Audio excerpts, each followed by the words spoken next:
the time to step away and like reflect and take time out is almost a bigger driver to your success than the grind and the work that you put in. What I mean by that is like when I was younger, I could just grind and grind and grind. And I didn't understand how my productivity, my clarity around what I was trying to accomplish would diminish over time. But today, what I do personally and what I teach a lot of others to do is Welcome to Fixers and Founders, where vision meets velocity. I'm Tony.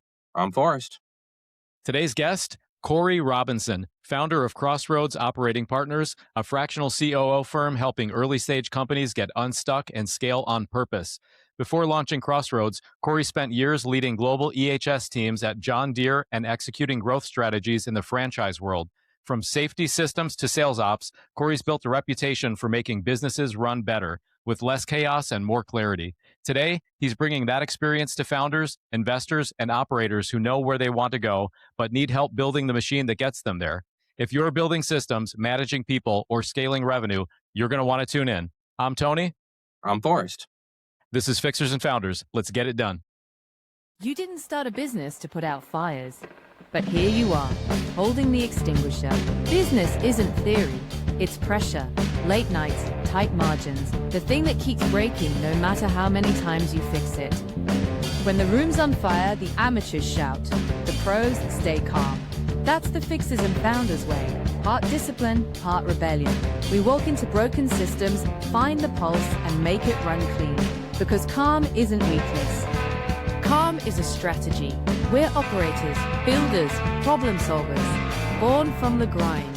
Built for the builders. Join us now as we chat with fixers and founders just like you. Let's jump in. Awesome intro as always, Tony. I appreciate you.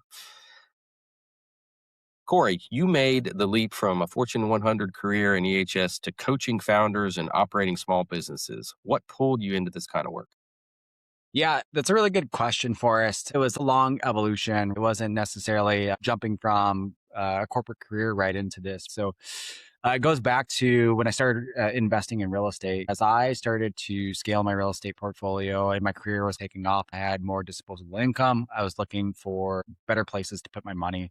Real estate got tough to make good money at. And so I got this crazy idea from some colleagues and friends of mine to start buying businesses. And so that's really led me to where I'm at today. And so that journey of purchasing businesses became running businesses, which became, a huge headache, and the necessity for me to work myself out of that because I kind of filled my pipeline full of operating businesses that I could not operate myself. I needed to figure out like how do I back myself out of this and create a system that's sustainable that allows me to manage these different entities that I have up and going. And through that journey, everything that's come with it, the good and the bad, I learned how to work myself out of the job. That is kind of being the business owner.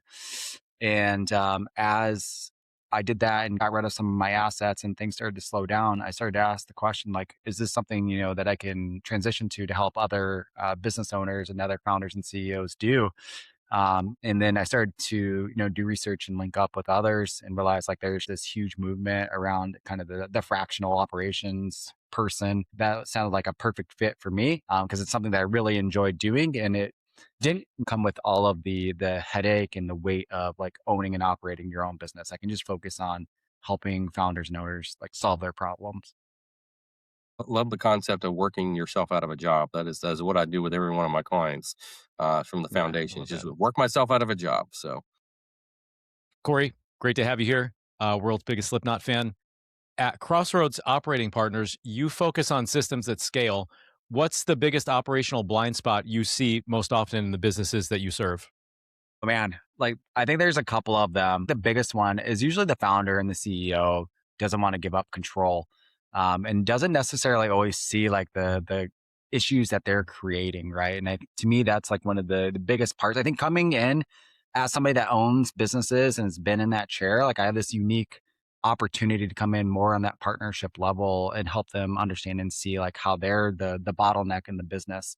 And there's lots of issues that need to be solved typically, but that's the one that like I really try to focus in on and remove right out of the gate, because my success is predicated on them kind of getting out of the way and allowing me to set up these systems and move the team how they needed to be moved. So that's kind of the key point or the key person that I have to win over and help understand how they're kind of creating a mess of their own business.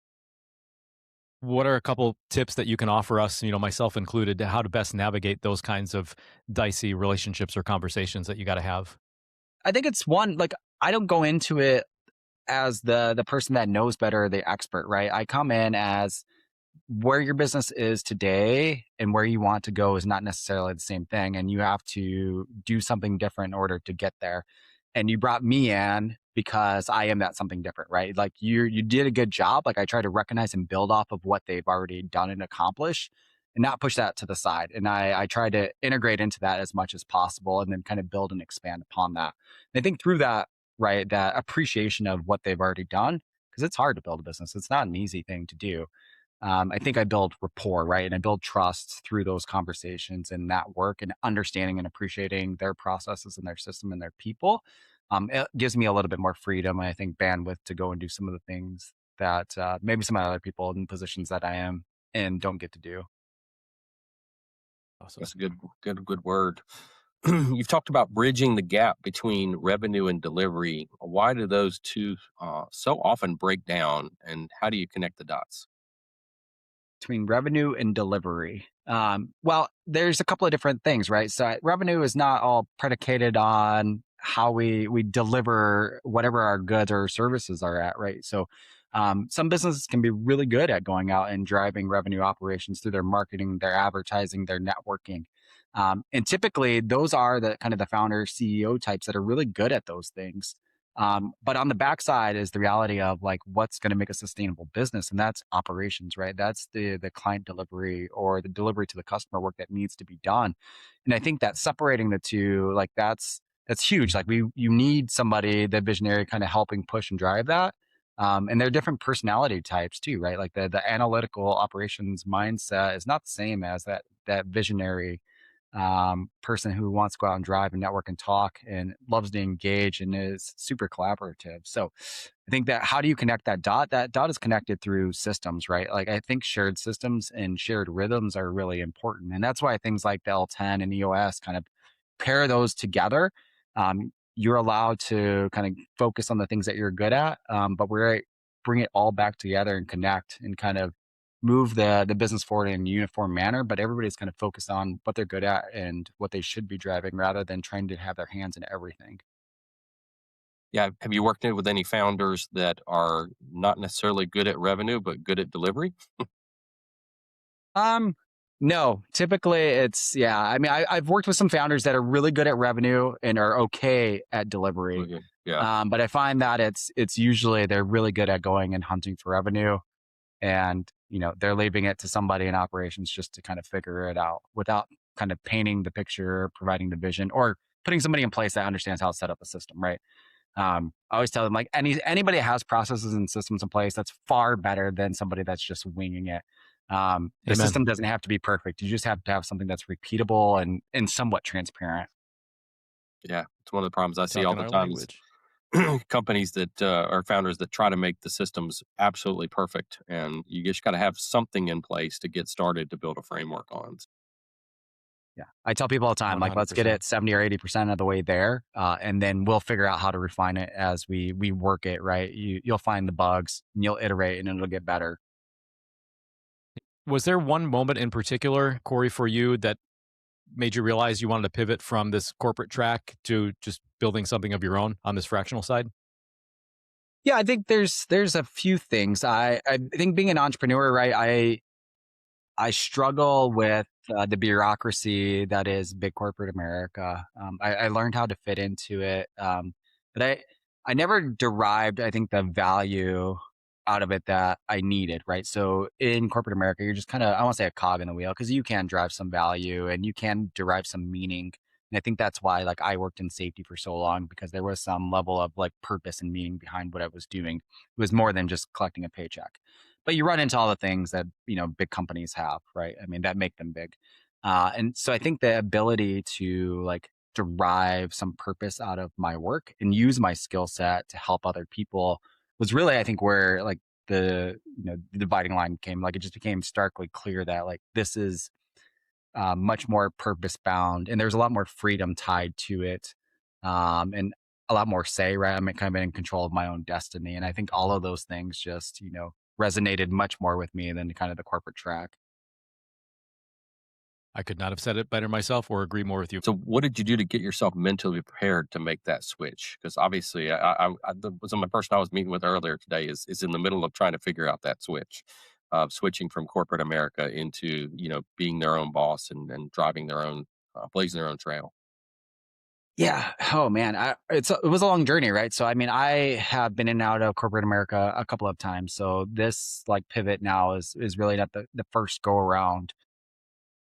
I think it was a long journey of letting go of my old identity because like I worked really hard to get to the level that I was at. And most of us, and I say the vast majority of us that have normal lives and normal jobs, our identity is closely tied to what we do. But becoming an entrepreneur, like I learned like through years to kind of uncouple that from like my outcome financially is not necessarily tied to my labor and to my time or to who I am, right? It's just derived to the decisions that I make.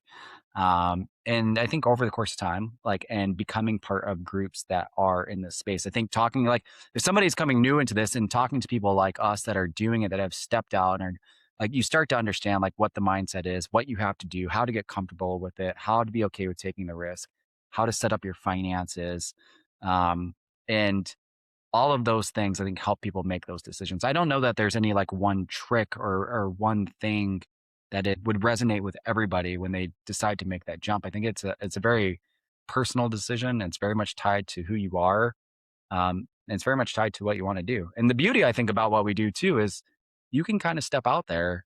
If you want to hustle and grind and work, you can kind of step out and start doing what we do while still having a job. It's hard to brand and do all that stuff while you have a job, but at the end of the day, Right. if you know that's the road that you're going to go down and you want to de-risk the situation a little bit, you can join firms. There's a lot of different things that you can do and de-risk making the jump. Yeah. Great point. Yeah. There's a lot of people out there that I think could take advantage of this that need to get out of their own way, so to Yeah. speak. You know. You've worked with franchisees, founders, investors. What's a lesson that applies no matter what kind of operator you're supporting? The beauty about operating on like OS is that what I find is their operating rhythms, no matter what they do, where they are, no matter the amount of tools that they have, how they systematically come at the business week over week, month over month, it can be systematized and can be the same. Right. And so when we talk about like one of the key things that I do, EOS teaches you to do a lot of different things. A lot of the operating models teach you to do a lot of different things. But for me, what I have found that really works and gets us up and going and starts building a relationship and creates kind of that problem solving muscle, starting the L10s with the team. Right. And I think that getting the founders in that chair and understanding like, hey, we're talking about the same thing every week. We're problem solving in a systematic manner. So we're prioritizing and we're going after things and we are actually getting them done. Maybe we're not getting 100 things done, but we're getting 3 or 4 things done every week.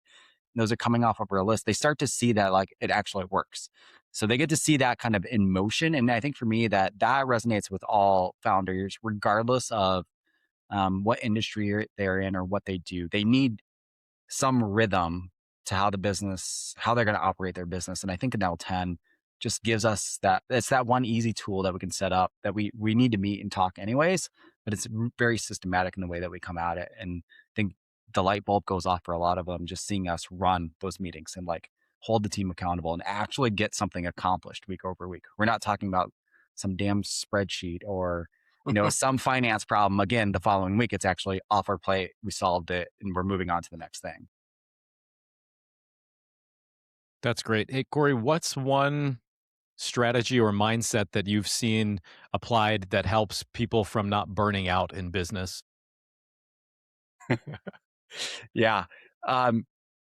The time to step away and like reflect and take time out is almost a bigger driver to your success than the grind and the work that you put in.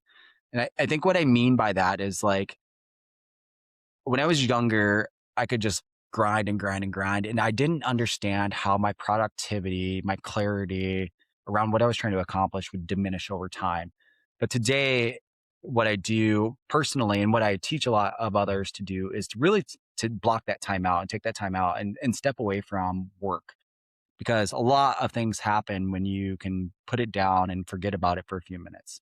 And it's funny because it's like I'll be out mowing the lawn on a Friday or whatever, just kind of stepping away from everything that's going on. And I'll do it in the middle of the day sometimes. And I get really clear, like, oh crap, I have this idea to solve this problem that I never would have had if I stayed just focused on trying to accomplish whatever goal was in front of me. And so I think one of the things that people need to do a better job of to ensure that they don't burn out and to, I think, support their business in a better manner is schedule that time away and actually block that time out and step away from the business and step away from the work that needs to be done. That's great. Reminds me of those clarity breaks Forrest talks about. And Yes. I love the fact that you get your ideas when you mow the lawn. Same thing happens to me. And then I stop mid mow and I got to email myself that idea though when they're really good for later. It's funny. I was meeting with a group of 7 integrators today. We have a support group where we cry about visionaries and how mean they are to us. And one of the things we were talking about was the value of the clarity break and how important that is. And I was the only integrator in the room that was taking clarity breaks. And I was like, y'all, this is your to do for next week. You need to do it. So, good word. So we got a couple wild card questions. What's a moment that seemed small at the time but ended up changing everything for you? Yeah, I suppose I'll be a little vulnerable, and I've told this story on a couple of podcasts, and a lot of my, I guess, network probably knows it. But um, a couple of years ago, I was still in corporate America. I bought a couple of business. I was running my real estate business. I had all of these different things going on, and my wife kind of pulled me aside. We were in Cabo with all of our friends on this fantastic vacation, and we're at dinner, and we were kind of going around talking about how things were going, like how life was going. And my wife put me on the spot and was like, well, it's not going nearly as well as you think it is. I was crushing it, like, financially. Um, but I didn't realize in that moment, like it kind of clicked for me, like, yes, I'm doing really well. I'm really successful in many of these areas of my life. But that moment when she said that, like it took me back into a long point of reflection, right? And I didn't realize kind of the outcomes of that, how that would change my priorities today, a couple of years, fast forward, how that would set my priorities and change my priorities for the future. And so that moment of having my wife hold me accountable, letting me know that I wasn't showing up the way that I was supposed to, um, was a big pivot moment for me and helped me kind of reprioritize. I still work a lot. I still do all these crazy things. But I try to make sure that I don't lose sight of what I'm doing it all for. That's a good one. So other than mowing your lawn, listening to Slipknot, what do you do that helps keep your head clear and your energy up in this business? Yeah. So I think there's a couple of key things that I do to keep my energy up. I want to work with people that bring great energy. I don't mind debating. I don't mind having difficult conversations, but I want to work with founders that are passionate, that want to drive forward, that help me elevate my game as well. And so I think that's one of the ways that I keep my energy up, like surrounding myself with people that are high energy, that are high performers, that want the best out of life is probably that number one thing. And then like, how do I keep, I guess, everything else going, right? It's ensuring that I check out like I'm supposed to. We love to travel. And so taking time away from work and focus on my family and focus on some of my hobbies, I think are the other ways that I kind of keep things moving forward on a personal note. What has been your favorite place to have traveled so far? We've been all over the world. I would say my favorite city that I've been in so far is Cape Town, South Africa. We spent a week there and all over the place, and we just fell in love with it. It's a beautiful city. There's tons to do. Weather's fantastic. Beach, the mountains, the wine country on the backside of it. Like, it's just a fantastic place. Awesome. Good stuff. All right. Well, this was Corey Robinson, a reminder that systems aren't about red tape, they're about freedom. From EHS boardrooms to EOS playbooks, Corey's work shows how clear accountability and simple structures unlock massive momentum. If you're building the ops to match your ambition, rewind this one. I'm Forrest, I'm Tony. and this is Fixers and Founders. Oh, my darlings, look at you. Still here with me till the end. That's how I know you're one of us. The fixers, the founders, the ones who build in the chaos and still manage to laugh through it. Drop a comment, share your sparks, and connect with each other. This is where the net weaving begins. Like, share, and subscribe to keep the fire blowing. Until next time.